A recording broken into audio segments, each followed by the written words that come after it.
Welcome back to the Real News Network. I'm Sharmini Pires coming to you from Baltimore. I'm in conversation with Leo Panitch on Greece. Leo has just returned from Greece, where he has been in discussion with a number of colleagues and friends about the situation there. Leo is professor of political science at York University in Toronto. He is the author of the UK Deutsche Book Prize winner, The Making of Global Capitalism, the Political Economy of American Empire. Leo, thanks again for joining me. Hi, Sharmini.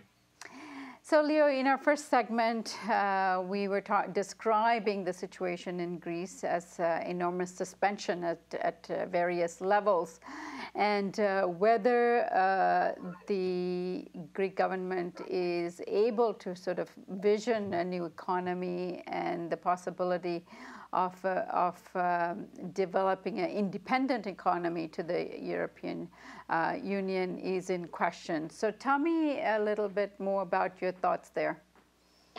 Well, I think whether they're in or out, all the more if they're out, of course, it becomes much more of a necessity.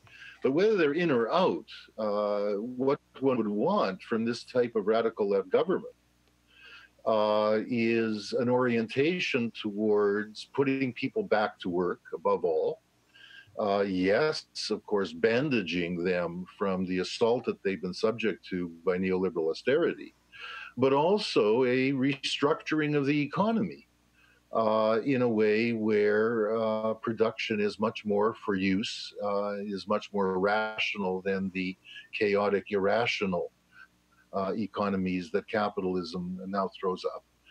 That should apply whether they're in or out. And of course, the big question is this possible if you're in the European Union at all? Or does the European Union have neoliberalism in its DNA? I should say, if the latter is the case, that's going to be a heavy thing to bear, because I think all of the radical left parties are committed to internationalism rather than nationalism primarily, although they stand up for the dignity of the people in their country and they get elected for standing up for that, as Syriza did. The kind of thing I'm talking about requires a government oriented to animating economic conversion.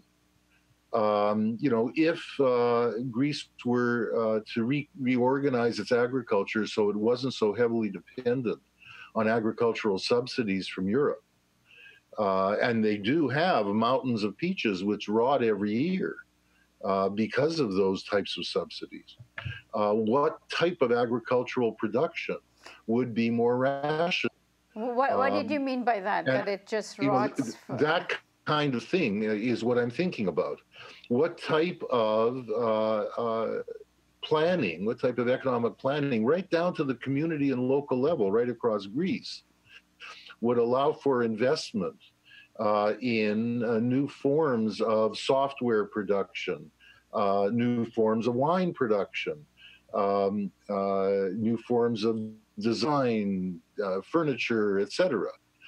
That could be both related to a more internally oriented economic development, but also allow for innovative and competitive exports in these more productive arenas. And do you think, Leo, that will require the government investing in these kinds of productive enterprises? Sure. Some funds would be needed here, but the left needs to look at itself.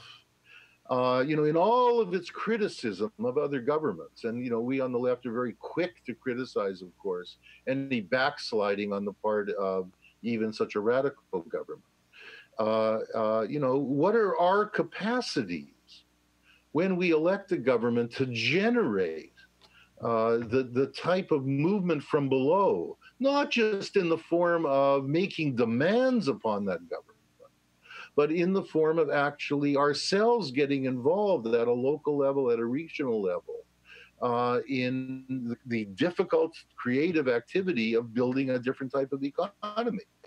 One of the problems with the left, and this is certainly true of the highly politicized Greek left, is that they're very good in the sense of social movements, in the sense of mobilizing for demonstrations against this or that policy or demanding this or that progressive policy. That's not the same thing as the type of activity that's needed that the social networks in Greece display, where you take matters in your own hands and you start creating an economy of need rather than an economy of profit. Now, in order to do that in a way, of course, that would put the 45% of young people who are employed, the 30% of people generally are unemployed in Greece, back to work doing productive things. That of course would need some central planning. It would need investment coming from regional and the national government, the local government, all of which are horrifically strapped.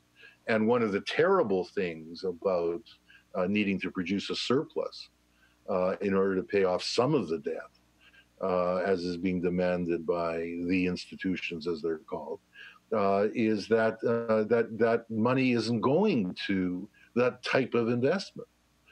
But that's the kind of thing I think we should be asking ourselves. And one talks to people there, they don't know much about it, about what Roosevelt did with the Works Project Administration. The WPA during the Depressions lasted 2 years. A lot of Mount Rushmore was funded by sending people out to do that kind of work. Orson Welles' first play was funded under the WPA, artists, filmmakers, etc. But in order to pull this off as well, one needs the type of animators, the type of organizers at the base who know something about production, who know something about economic life, who are democratically oriented, can mobilize people, and who are able to, sit down with the resources in a given community, both human and economic, and say, what can we do here that's new?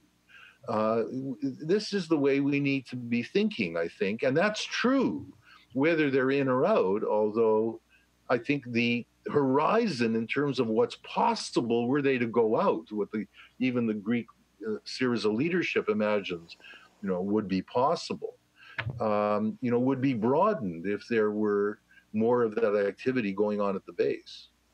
And the ministries and some of your colleagues that you were speaking to has had roughly 6 months now to think about these strategies.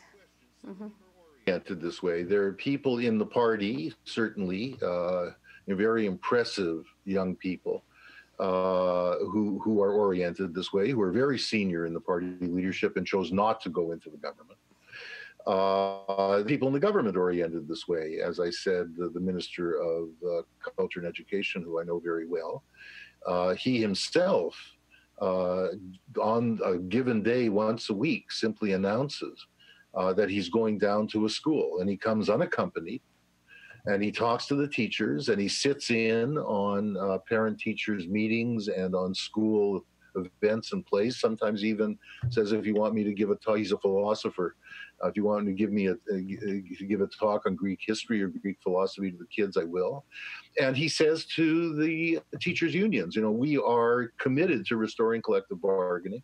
All labor rights have been taken away by the previous governments upon the demand of the Troika. We are going to restore those, but you do need to realize that we don't have the money to pay you higher wages. That's not what we're about. You should be using this opportunity to change social relations, using the schools in the community as the center of this. He says that, and one has to hope that will be taken up.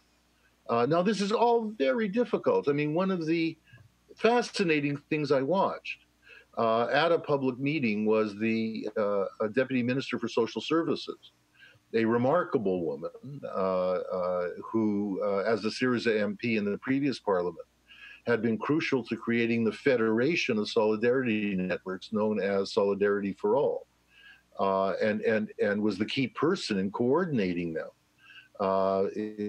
between 2012 and 2014. And, she said at this public meeting, I'm now finding when I want to talk to the people in the Solidarity Networks that I know so well, or they want to get to me, they need to go through a Syriza MP. And she said, I don't think that ought to be the role of the Syriza MPs. I mean, they ought to be, of course, mobilizing in the community and so on, but I don't think they ought to be just go-betweens between people in the community who I know and my ministry. And this produced a great deal of anger from the Syriza MPs who were at that meeting, young and old, male and female. Who said, you're implying that we're going back to the old clientelism. Of course they should be coming through us. Of course we should be the ones who bring you the people in our community, etc. And it's not that one person's right, one is wrong. You see the incredible tensions and difficulties that are involved in figuring out how to run a state connected to the people in a different way.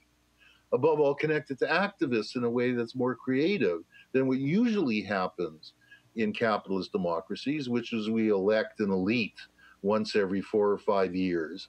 And then they go off inside the state and cut themselves off from the movements that got them there, even if they're a left government. So watching this is absolutely fascinating. And one has to say, I think that the people who are doing this, whether they're MPs or ministers or party people at the base, need to be seen very sympathetically because what they're trying to do is so momentous, so hard, and so important. Leo Panitch, thank you so much for joining us, and we look forward to more reports from you. Good to talk to you, Charmini, again. And thank you for joining us on the Real News Network.